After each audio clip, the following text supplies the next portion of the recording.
So there is a tract with a hollow space in it, that's the lumen. And then we have some accessory digestive organ structures that are outside of that tract, like the salivary glands and the pancreas and the liver and the gallbladder. So we'll be talking about those as well. When we look at the digestive processes, some terms that we have, digestion is you smush up the food, but you also have chemical digestion where you use chemical reactions to break bonds. Break big stuff down to little stuff, and you need enzymes for that. Absorption is taking stuff out of the lumen into the internal environment. Secretion is taking things from the internal environment and putting it into the lumen. Motility is movement through the digestive tract, and excretion is taking things out in the feces. So those are some of the things that we're looking at. All right, well, let's go into a bit more detail on a lot of these things. Here's our digestive tract, and you can see the different parts of it there that we mentioned. And we also have the accessory organs.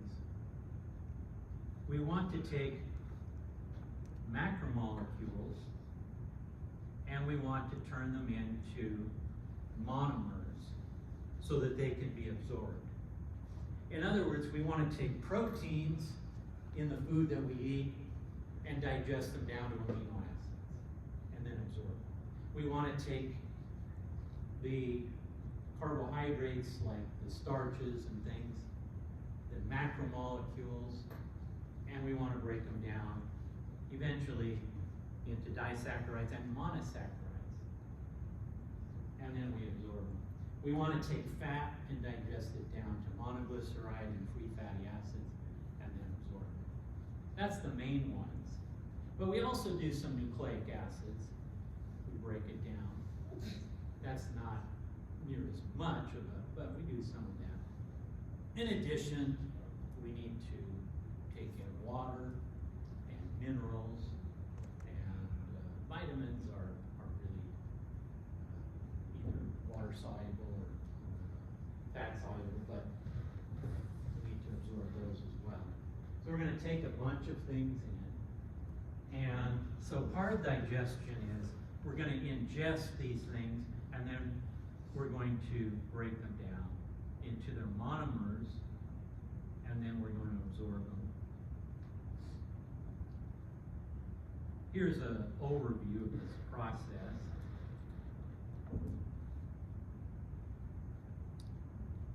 The primary functions of the digestive system are the breakdown of food, called digestion, and absorption of nutrients. Digestion begins in the mouth, where the teeth break food into smaller particles during mastication.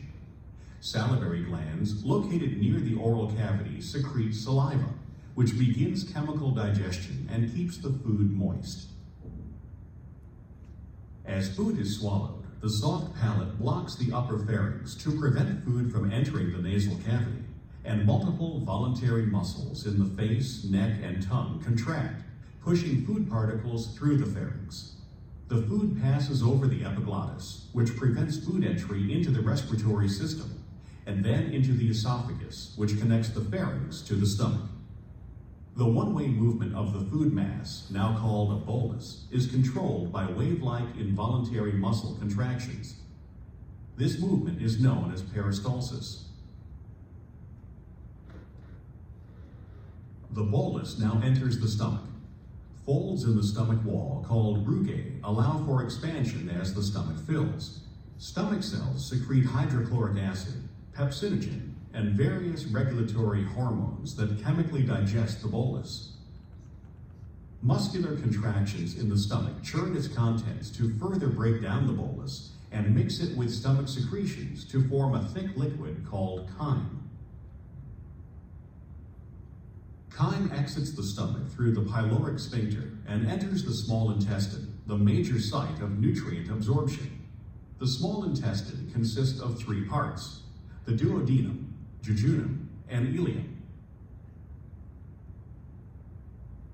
Bile from the liver and digestive enzymes from the pancreas empty into the duodenum to aid in digestion. Absorbed nutrients pass from the lumen of the small intestine into blood and lymph. Chyme not absorbed in the small intestine enters the large intestine. As it passes through the cecum and ascending, transverse, descending, and sigmoid colon, water and salts are absorbed and chyme is converted into feces. The rectum stores feces until nervous stimulation initiates the defecation reflex, resulting in elimination through the anal canal. Okay, so that's kind of a quick overview. Here's a screenshot from some of that with some labels. Again, it's not that we're going to give you all of this as an anatomy quiz or something, but this shows you the different structures as we talk about the physiology. You take food into the mouth or the oral cavity, that's called ingestion. And then you chew it up, and as you're chewing it, you mix it with saliva, that's called mastication. The saliva comes from three major salivary glands. The carotid gland is over here in your cheek, and then you have the sublingual under your tongue, and then the submandibular by the mandible.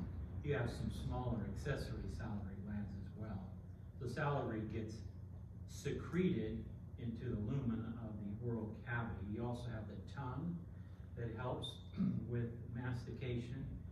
On the roof of your mouth, we have the hard palate, more anterior, so you can push against that. And then way at the back, posterior, you have the soft palate, which is flexible. When you swallow, the soft palate comes up like this to prevent the food from going up into your nasal cavity. Yeah. You were just mentioning that there's different glands to release saliva. So does each gland have a slightly different composition of the saliva? It does. The parotid are more watery, enzyme rich, and the others, they have a little bit more viscous, and then they all mix together. So is the body able to tell what kind of food it is and secrete different amounts of each one, or does it? It doesn't. Later secretions are that way, but I don't believe there is any distinction. I think they all go whatever type of food you eat, and then they are all in our saliva. We have salivary amylase, which is an enzyme that helps digest carbohydrates, and we have lysozyme, which is an antibacterial enzyme that's in our saliva. It's also in our tears. But I believe there's no distinction made on it. Like, okay, I'm eating candy, I'm going to get more from it. I'm eating celery, I think it's pretty much all the same. Our mouth waters when we think about or smell food. It starts to gear up. And we've mentioned that the foods have to be dissolved in saliva in order to taste it. If it's not dissolved, then we don't really taste it. So that's the aspect, Well, when we're producing this, when the soft palate moves up, it prevents food from going in the nasal cavity. Sometimes we sneak it past the goalie here. If you laugh suddenly or sneeze or cough, it can sneak up through and get in the nasal cavity. We notice this especially if we drink something carbonated and then we laugh or sneeze and it goes up in our nose and it kind of burns our nose. This doesn't harm us in any way, but it's not a very pleasant sensation. We really don't want it to go up through the nasal pharynx into the nasal cavity. We want the soft palate to kind of flip up and have it come down. Now, as you're going down in the oral pharynx here, when you're swallowing, the entire, this area of the trachea, larynx, and esophagus comes up. You can sort of feel it when you swallow. And as this part comes up, the little flap called the epiglottis comes down and it flaps over the opening to the trachea larynx called the glottis. So that's the opening.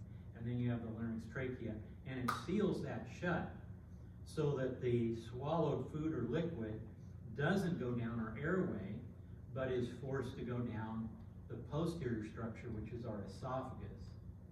If anything sneaks by the epiglottis, then we have the coughing reflex to try to get it out. We don't want stuff going down to the lungs, of course, and so that's the issue there. We want it to go to the esophagus. Swallowing, the official name, is called deglutition, and you can start it involuntarily, but once you start, there's a reflex that makes it continue involuntarily. You can't stop swallowing halfway, which is protective. We don't want it to stop halfway. And so you start and then you can't not finish swallowing. We have different types of movement through the digestive tract. By the way, you can call it the digestive tract, you can call it the alimentary canal. From the stomach on, you can call it the gastrointestinal tract or GI tract. So those are some of the different names that we use. Motility through the digestive tract: ingestion, mastication, deglutition, and peristalsis. Rhythmic-like wave contractions of the smooth muscle that move it down from proximal to distal.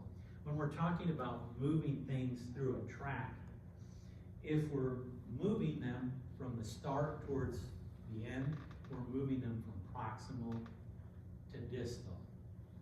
So for instance, the mouth is proximal to the pharynx. The pharynx is distal to the mouth. The pharynx is proximal to the esophagus. The esophagus is distal all the way down, like that. So you're moving from proximal to distal down the tract. And so we use those terms to indicate that. We have different types of secretion. If we're secreting exocrine products in a duct into the lumen of the of the digestive tract, we call that exocrine secretion. If it's secreted not into the lumen but into the blood, that's endocrine secretion. As we go through, we'll look at a number of different exocrine secretions. I listed some here. Hydrochloric acid into the stomach. Water gets both secreted and absorbed. Bicarbonate ion, bile, lipase, a bunch of enzymes. Endocrine, we have many hormones that are affecting our digestion, and they're secreted by cells in the wall of the digestive tract, and then they go into the blood and exert their influence on target cells. We listed some of them here, but we'll go into more detail later on. If we look at the anatomy here we see the diaphragm that's kind of cut here. The diaphragm separates the thoracic cavity from the abdominal cavity. And as we're looking at the structures, we see the large liver. The liver is the largest of our visceral or internal organs. The gallbladder sort of sneaks right underneath the liver. It's partially reflected back so we can have a better view of the stomach, which kind of looks like a J in shape. And then we have the large intestine that we'll see it in a different picture, but we have the cecum, the ascending colon, the transverse colon, the descending colon, the sphygmoidal colon, and the rectum. And we have the small intestine in here. This connective tissue associated with the small intestine is called the mesentery. There's some other structures that we won't worry too much about. The spleen is way over here, but not really visible there. The spleen is not part of the digestive system, but it's in the abdominal cavity. Most of the structures in the abdominal cavity are associated with the digestive system, but the spleen is not. Behind, posterior to the stomach, is where the pancreas is, so we don't see it in this view because it's behind the stomach. This shows the liver. Here's the spleen that we were mentioning. It's way over here. Remember, we need to put this in anatomical position. So this is the left side of the body where the arrow is, and this is the right side. This is part of your stomach that we're seeing right here. Your gallbladder, we're seeing a little bit of it there. This little veil of connective tissue is called the greater omentum. Don't worry about that, but in case you're curious, that's what it is. And underneath there, we have the small intestine, and this is part of the large intestine on the periphery.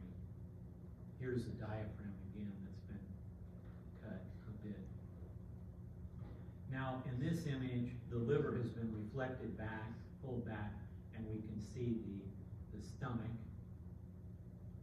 Here's the narrower part of the stomach called the pylorus, the pyloric sphincter. And this is the spleen again, which is not part of the digestive system. Again, the gallbladder right here, and behind the stomach would be the pancreas. This is just to get us oriented to some of the structures that we're talking about. Here's the stomach and the liver partially dissected out. We talked about some of these functions briefly, but we have digestion. Pulverizing the food is part of digestion, but also breaking bonds, chemical digestion. And we need enzymes in order to do this. This is essentially catabolic reactions, making larger macromolecules down into smaller monomers. Absorption is where we take things out of the lumen and into the internal environment, into the tissue fluid and into the blood or lymph fluid.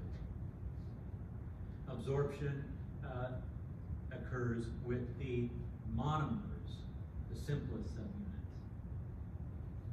We also store things temporarily,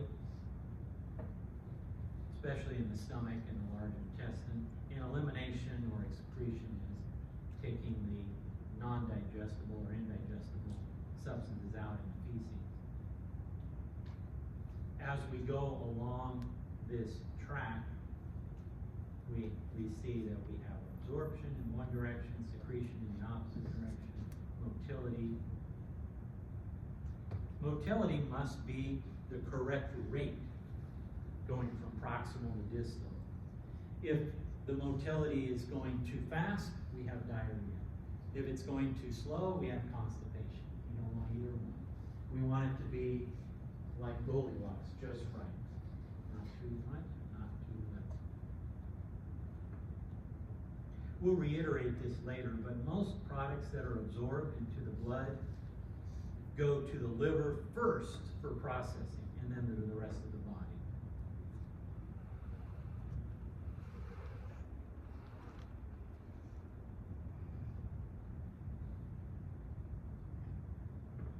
Along the digestive tract, we have four major layers and some sublayers. Right next to the lumen, we have the mucosa. The mucosa is a combination of connective tissue and epithelial tissue, epithelial lining tissue. Whenever you have a mucosa, it's a combination of underlying connective tissue and then overlying epithelial tissue. You may remember that epithelial tissue, we can have some different types. We can have, for instance, cells that look like columns or rectangles and are one layer.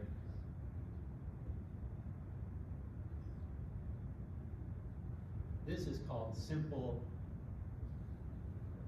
columnar because they look like columns. Epithelium. We also have a type of epithelium which is stratified, multi-layered, is stratified. And this multi-layered epithelium on the surface, as it goes up several layers of cells, the surface layers are flattened or squamous.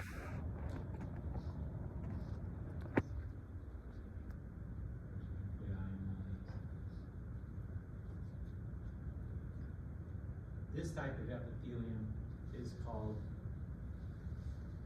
stratified squamous.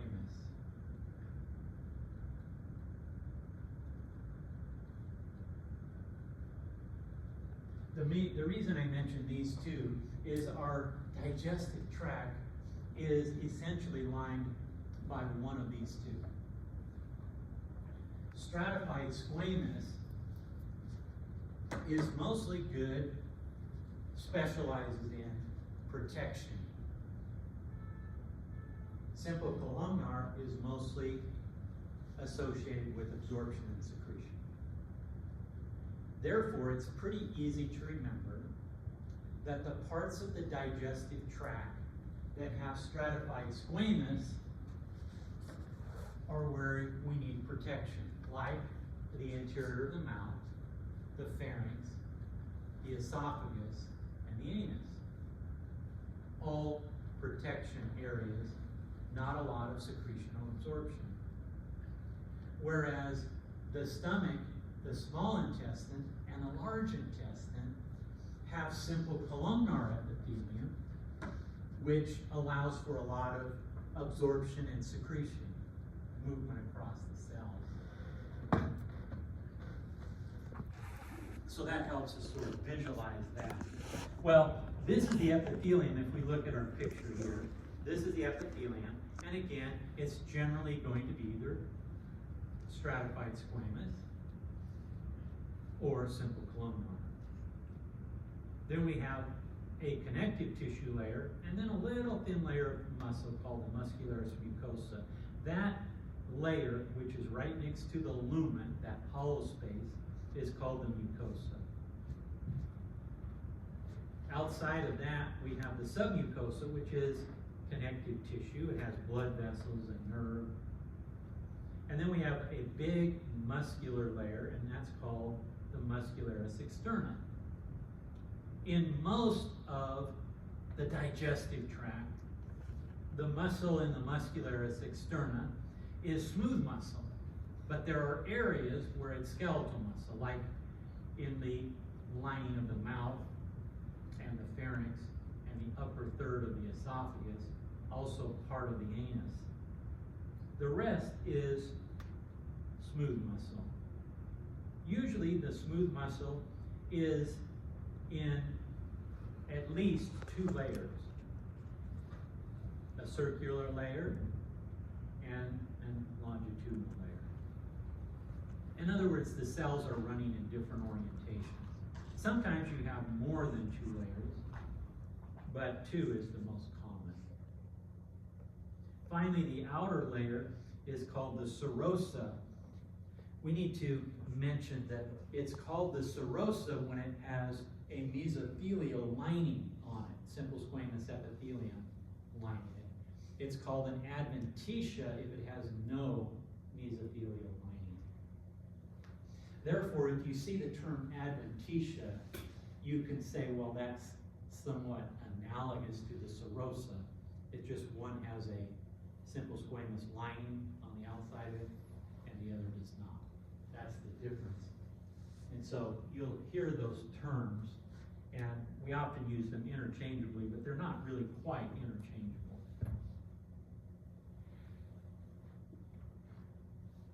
Do you feel okay about that, or was you want me to say a little more on that? Let me say a little more just to. Simple squamous is another type of epithelium. Simple squamous is one layer of flattened cells. If we have simple squamous epithelium lining our blood vessels, we call it endothelium. If we have simple squamous epithelium, that is lining some of our organs inside, we call it mesothelium. Parts of our digestive tract are lined by simple squamous mesothelium, and parts are not. If it's not lined by a mesothelium, we call it adventitial layer. If it is, we call it serosal layer. Okay, that's a quick sort of overview of that. So this lining, this would be where your simple squamous epithelium would be, over here. This is not the lining next to the lumen, the simple columnar or the stratified squamous. That's the luminal side. This is the opposite side from the lumen. It's very important that we regulate and control the processes that are going on in the digestive tract. For instance, motility, digestion, absorption, secretion, all must be controlled by a number of different regulatory pathways. Some of these regulatory pathways are intrinsic. That means they're in the wall of the digestive tract. We have so many neurons and neuronal connections in the wall of the digestive tract. Sometimes we call it the little brain. These intrinsic neurons help control motility and digestion and absorption and secretion. There is a gut-brain interface so that our gut affects our mental,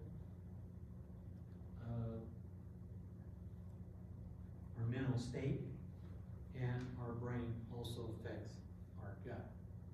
And so there's an interface between that. In addition to this intrinsic regulatory system, we also have the sympathetic parasympathetic system, autonomic, that comes from outside of the gastrointestinal system. In general, the parasympathetic enhances the digestive responses, and the sympathetic inhibits them. Many of these parasympathetic functions are controlled by the vagus nerve, cranial nerve 10. And of course, you remember that the pathway of these nerves in the parasympathetic system, the postganglionic neurons are going to release acetylcholine, and they're going to bind to muscarinic receptors. Just to sort of give you a reference point back to that. The sympathetic in general are going to inhibit, as we mentioned. In addition to these neuronal pathways, an intrinsic and extrinsic, the digestive system is also regulated by hormones and local or paracrine chemicals. And so that can also be part of the regulatory system. What initiates changes in the intrinsic and extrinsic nervous system and the hormones of digestion? Things that are listed here. Distension of the wall, in other words, increasing the volume of your contents in the lumen. The osmolality. What is this word chyme? We pronounce it chyme, C-H-Y-M. That's once we pulverize the food and it's in our stomach and beyond, we call it chyme. That's the name we give it.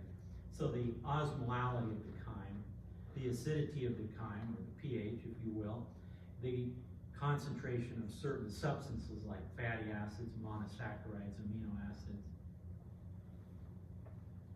So when Neil was referring to, does the volume of our saliva change, or the proportion from which salivary gland? Not so much, but other areas are affected. If you eat a higher fat meal, for instance, just to give a fairly straightforward example, you'll release more bile from the liver and the gallbladder. Whereas if you have other things, you'll release a higher concentration of enzymes or something like that. So there is some differentiation. This differentiation is not based on the nutritional needs of the body though, but on these characteristics that are listed down here. So you could weigh 400 pounds and your body's not going to say, you're a little too chubby, we don't want to absorb any fat or sugar right now. It's going to absorb automatically what is coming to it. This is the enteric nervous system that we were talking about. It's in the lining, in the wall. It can be called, unfortunately it has different names. It can be called the myenteric or the submucosal. That's just based on location. I'm going to show you by going back here. This would be the submucosal nerve plexus in the submucosa layer. The myenteric plexus is between the two muscle layers in the muscularis. The myenteric plexus can also be called the Arbox plexus, and we can have other names for some of these, but sometimes we call the submucosal the Meissner's plexus. So let's not get too involved in that. The reason I mention that is not to confuse you, but if you read other names, you might say, wow, there's a bunch of other ones.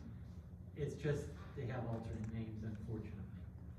But here, this is the submucosal, and this is the myenteric. They're both part of the enteric nervous system. It's just they're located in different layers of the line of the wall. And so they both have similar functions. They're going to control changes in motility. They're going to control changes in secretion, absorption, things like that. Then we mentioned that we have the autonomic nervous system, which is extrinsic. It's coming outside of the digestive tract. Parasympathetic, again, mostly vagus, is going to tend to stimulate digestive process. Sympathetic is going to tend to inhibit it. Here's the saliva, some of the different parts of it. Bicarbonate does a little bit of neutralization. We mentioned lysosome, killing bacteria. Amylase starts the digestion of polysaccharides, the starches, and that kind of thing. You probably all have done experiments where you spit into something and digested starch because you had amylase in the saliva or something like that. That's a typical experiment you might do in biological foundation or something like that. We also have a little bit of lipase. Remember, as you well know, if the name ends in ASE, that's an enzyme. Unfortunately, not all enzymes end in ASE, they're named, but most of them do. Lysozyme, for instance, is an enzyme that doesn't end in ASE, but we'll see several others like pepsin and chymotrypsin and trypsin. But if it does end in ASE, you know it's an enzyme. This shows you the deglutition or swallowing reflex that we referred to. And again, it happens, you can initiate it voluntarily, but it must then continue as a reflex involuntarily.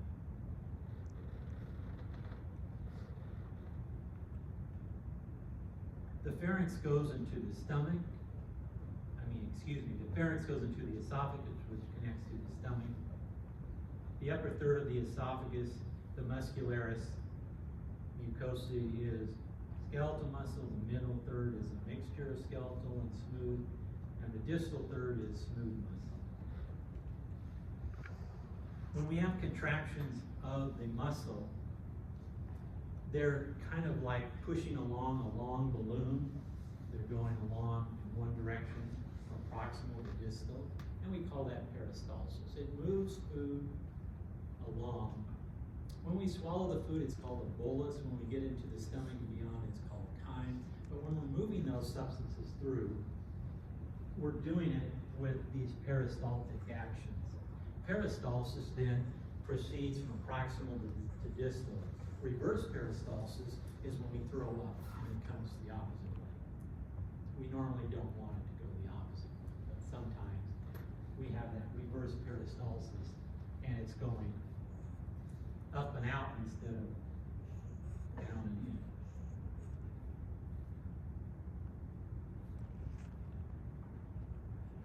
The stomach has a pretty good press agent because we often think of the stomach as the most important part of the digestive tract.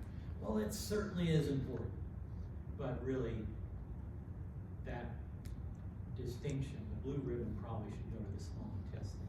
Most digestion and most absorption occurs in the small intestine.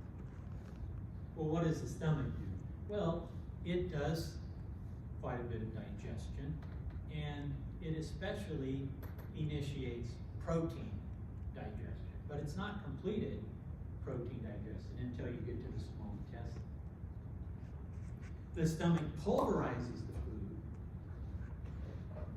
It makes the chyme acidified. It lowers the pH all the way down to 2 or even 1.5. If we had that pH in our internal environment, in our blood, we'd be dead like that, right? In this microenvironment of the stomach, we have a very low pH. This not only activates an enzyme that digests proteins, pepsinogen to pepsin, but it makes the proteins in our food more able to be digested. It also kills some bacteria and does some of these things here. The stomach stores food, and it must move the stored food at a proper rate into the intestine, into the duodenum, which is the first part of the small intestine. You can live without a stomach, but it gives you lots of problems. Most people that don't have a stomach really have some stomach.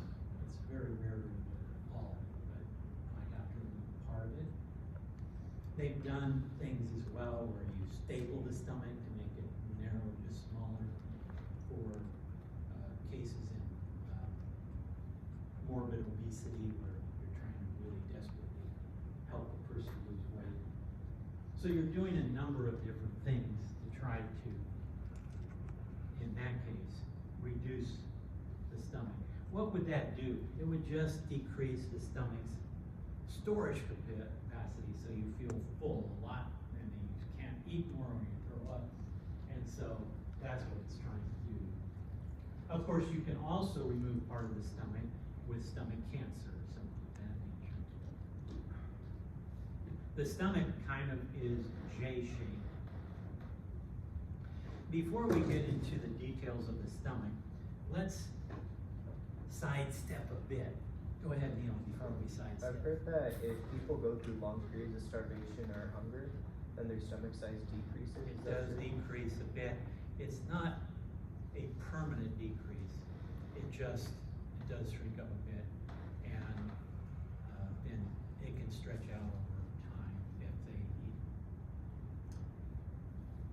One of the problems with people who are starving, and then all of a sudden they get food and they gorge themselves, it's not just the stomach that can't handle it. Their body metabolically cannot handle it. You could actually, they're so weakened you could kill them because it's trying to process all this food that doesn't have the ability to handle all of that so quickly. But the stomach can get smaller, and then it can also get back to being larger. Well, what sidestep were we referring to here? We have little muscle gates called sphincters along our digestive tract. We won't mention all of them, but we'll mention the main ones. The first one to mention, again, apologize, it has more than one name. It's the sphincter or muscle gate between the distal part of the esophagus and the proximal part of the stomach. Because that part of the stomach can be called the cardia, it can be called the cardiac sphincter, located right here, or it can be called the lower esophageal sphincter, or it can be called the esophageal gastric sphincter. It's got, sorry, a bunch of different names.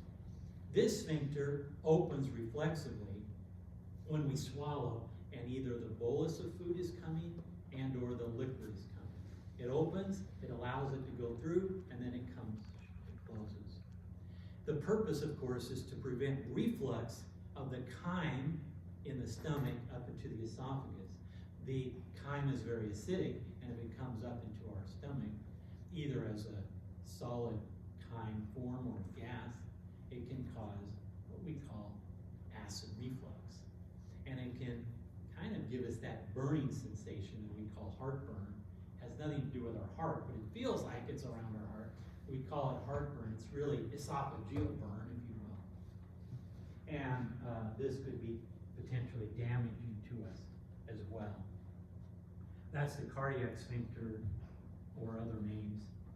The exiting of the stomach is the pyloric sphincter. It's the one that opens briefly in little bursts and allows little, small amounts of chyme to go into from the larger stomach into the smaller diameter duodenum. So this is the pyloric sphincter. We'll mention other sphincters as we keep going down, but those are our first two to consider. The stomach has little folds called rugae, and you can see those here. The rugae are like an accordion. They can expand, so you can eat more. You can eat the whole pizza if you want, and your stomach will expand. Well, probably not a good idea, but, and then of course we have the muscular layers. This is the rugae of the dissected stomach. Here's the pyloric sphincter down here. There's the cardiac sphincter up here. Liver partly dissected there. There's a little piece of the pancreas. The pancreas kind of has a cottage cheese-like look. That's, if you can see that a bit. The mucosa of the stomach, that luminal lining, it's lined by a simple columnar epithelium, as we mentioned briefly. And interspersed, we have some exocrine glandular cells and endocrine glandular cells. The exocrine glandular cells are going to secrete into the lumen. The endocrine are going to secrete hormones into the blood, so they have a different purpose. We'll mention these a few times. The parietal cells, these glandular cells, exocrine glands, they're going to produce hydrochloric acid and intrinsic factor, and that's going to go into the lumen of our stomach. The chief cells produce pepsinogen. This will all be in the notes in just a minute, but I'm just giving you a little heads up on that. The mucus cells produce mucus. There's a lining of about 1 millimeter thick of alkaline mucus that lines the lumen of the stomach to protect the stomach from being auto-digested by the low pH, by the high acidity of the stomach. And that comes from these mucus glands. Here they are again. Parietal cells secrete hydrochloric acid and intrinsic factor. Chief cells secrete pepsinogen. We'll go over the function of these. Here's the mucus cells, mucus and bicarbonate to make it more alkaline. And then we have enterochromaffin-like cells. They produce hormones like histamine, for instance.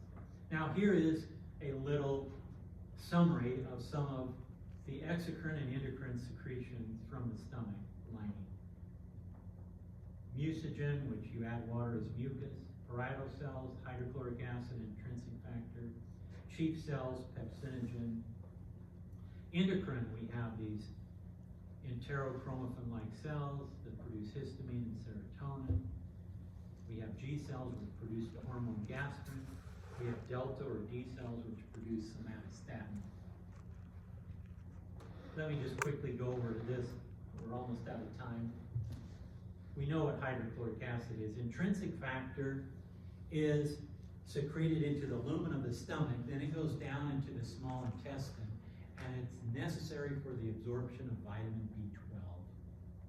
So if we don't make enough intrinsic factor, we don't absorb enough vitamin B12, and we can get anemia.